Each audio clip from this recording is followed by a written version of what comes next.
Magandang araw po, welcome po sa aking channel of 9TV. Patalasasan po, meron po ba kayong mga properties na napapabayaan or non-performing assets? Plan nyo ibenta, pero wala kayong oras sa pagbibenta nito. Kung ito'y pagkakatiwala nyo po sa amin, tawag lang po kayo sa aking numero. Usap po tayo, gawan ko po ng video for free. Yes, libre po, wala po kayong babayaran. Tutulungan pa namin kayong mabenta inyong property. Kami na po bahala sa marketing, sa boosting or paid ads. Even sa tripping, hindi na po kayo mapapagod sa pag-entertain ng mga buyers. Kami na po bahala sa lahat. Tawag lang po kayo. Nandito po tayo ngayon sa Santa Rosa, Laguna kung saan meron po tayong bagong video presentation. Isang residential property na may lot area na 150 square meters. May floor area po ito na 190 square meters. Ito po itutlado, buhay po ang may-ari. Kaya wala po kayong magiging problema sa documentation or sa transfer ng title. Ito po ay nasa loob ng isang exclusive subdivision na meron pong 24 hours security at kumpleto rin po ang amenities nito. Meron po itong 3 bedrooms, maid's room, 4 toilet and bath at ito naman po yung garahe na kung saan kakasya po ang dalawang sasakyan. Nakapakod na po buong property at meron na rin pong steel gate. Ito po yung main door, solid wood door. At dito naman po yung living area o salas kung saan meron po itong customized glass window na may curtain, then naka-ceiling cove design, naka-ceiling cladding with center lamp, premium tiles ang ginamit dito sa flooring, open concept lang po ito kaya maaliwalas. Ito pong property ay halos bago pa kaya wala po kayong ipapagawa dito. Ang kulang na lang po ay kayo at ang gamit nyo. Yan po yung hagdan papunta sa second floor. Meron pong understair storage. At dito naman po yung dining area. At sa dulo po yung kitchen. Dito po sa dining area ay merong pendant lamp, dining set. Dito naman po ay merong sliding glass door. Kung saan papunta po yan sa open lanai. So malaki naman po ang espasyo nito. Naka-tile flooring. Then yan po yung perimeter fence at meron pong landscape na rin sa dulo. At ito naman po yung 1 meter setback papunta sa likod ng bahay. So, pasok po ulit tayo dito sa loob para check natin ibang parte ng bahay. So mula po dito sa dining area, ito po yung formal kitchen. Ito yung naka quartz countertop. At meron na rin pong mga Elba kitchen appliances na made in Italy. Semi-furnished na po ito. May mga kagamitan na dito sa kitchen area. Yan po yung kitchen drawers and cabinets. Malaki din itong mga kitchen windows. May refrigerator, may oven at microwave. Meron na rin po itong pantry. Yan po yung electric stove. Ulitin ko po, lahat pong kitchen appliances ay brand new. Dito yung circuit breaker at ito naman yung powder room. Itong powder room po ay naka-tile bathroom wall at maayos naman ang toilet fixtures nito. Meron pong access door dito papunta sa service area at garahe. Yan po yung tinutukoy ko na kakasya ang dalawang sasakyan at sa dulo po yung main gate. Yan po yung concrete fence hanggang sa likod po yan. Mamaya po iikutan natin yan at dun po sa dulo naman yung maid's quarter. So babalik po tayo dito sa loob. Ito po yung dining area at sa dulo po yung living area. Aakyat po tayo. So ito pong hagdan ay naka-wooden staircase, wooden handrail at metal railing. Meron din po itong staircase window na may blinds na rin po ito. Samahan niyo po ako. Akyat po tayo. Dito po sa gilid ng hagdan ay meron pong glass walls na nag-serves as natural sunlight. So, at sa likod po niyan ay yung balkonahe o terrace. Ito po yung hallway papunta sa mga kwarto at sa dulo po yung common toilet and bath. Meron po ditong sliding glass door na papunta naman dito sa tinutukoy ko na balkonahe o terrace. Ito po yung naka-metal railing. Yan po yung glass walls. Pulido naman pagkapalitada. At dito naman po yung garahe. Then, yung service area sa dulo. At yung maid's room o maid's quarter. Naka-tile flooring na rin po ito. So, pasok po ulit tayo para check natin mga kwarto. So, balik po ulit tayo dito sa hallway. Check po muna natin itong first bedroom. Sa spasyo po, sakto lang. Hindi naman siya ganun kaliit at hindi naman ganun kalaki. Meron po itong dalawang sliding glass window with blinds at may split type aircon. May center lamp at may mga outlet na rin. Ito naman po yung wardrobe. Tunghayin niyo po ulit itong first bedroom bago tayo lumabas para check natin ibang kwarto. So, lalabas na po tayo.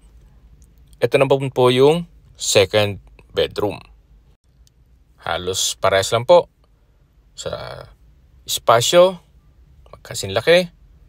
Then meron pong dalawang sliding glass window with blinds. May split type aircon, may mga outlet na rin, may center lamp, may wardrobe, naka-tile flooring, at pulido naman po ang pintura ng ceiling at wall. So labas po tayo. Paglabas nyo po ay meron po ditong common toilet and bath. At mamaya po check na natin yan. So dito muna tayo sa master's bedroom. Napakahaba po nitong wardrobe. Ganun din po dito sa kabilang side. So sa spasyo po, mas malaki naman to. Itong master's bedroom. Naka-glass walls and windows. Meron pong flute type wall cladding. Naka-ceiling cove design with ceiling fan. Kompleto na po ang furnishings dito sa kwarto. May sariling toilet and bath din po ito. So, malaki po ang espasyo. May urinal, may bathroom sink, vanity mirror. Yan po yung water closet. At sa dulo po yung shower enclosure.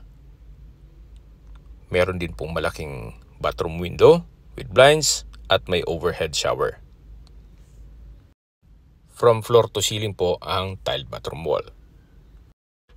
Napakalaki po nitong toilet and bath dito sa master's bedroom. Labas po tayo para check natin itong balkonahe o terrace. Ito po yung sliding glass door na papunta dito sa balkonahe o terrace. Yan po, tunghayin niyo po itong kapaligiran. Napakatahimik, sariwa ang hangin, at sa klima po, banayad lang. Hindi naman siya ganun kalamig at hindi naman ganun kainit. Kagandahan po dito, kumpleto po ang amenities at safe na safe po ang pamilya dito. At hindi lang po doon, ito ay napakalapit po sa Nuvali at sa mga business establishments dito sa palibot ito. Mamaya po sa distance, location at travel time, i-discuss ko sa inyo yan. So meron pong split type aircon dito sa master's bedroom at lalabas po tayo para check natin itong common toilet and bath. Kompleto na rin po ito. May hot and cold dito sa faucet, bathroom sink, vanity mirror, water closet, may urinal, may shower enclosure. From floor to ceiling itong tiled bathroom wall at may bathroom window. Mapapansin niyo po, maayos ang mga toilet fixtures kasi hindi po tinipid ni owner ang materyales. Ito po yung hallway. Yan po yung second bedroom, first bedroom at yung sliding glass door papunta sa balkonahe o terrace. Bababa po tayo. So, pag-usapan na po natin ang distance, location at travel time. Mula po sa Nuvali, ang distance is 3.3 kilometers at ang travel time is 7 minutes. Kompleto na po doon gaya ng malls, hotels, restaurants, banks at hospital. Yan po yung lagi kong binabanggit sa aking video na dapat yung i-consider sa paghanap ng property yung meron pong malapit na hospital. Hindi ko naman po sinasabing sakitin kayo, yan naman po for emergency purpose lang naman. Mula naman po sa UST o University of Santo Tomas Santa Rosa Campus, ang distance is 14.2 kilometers at ang travel time is 26 minutes. Kung manggagaling naman po sa Tagaytay, ang distance is 21.1 kilometers at ang travel time is 54 minutes.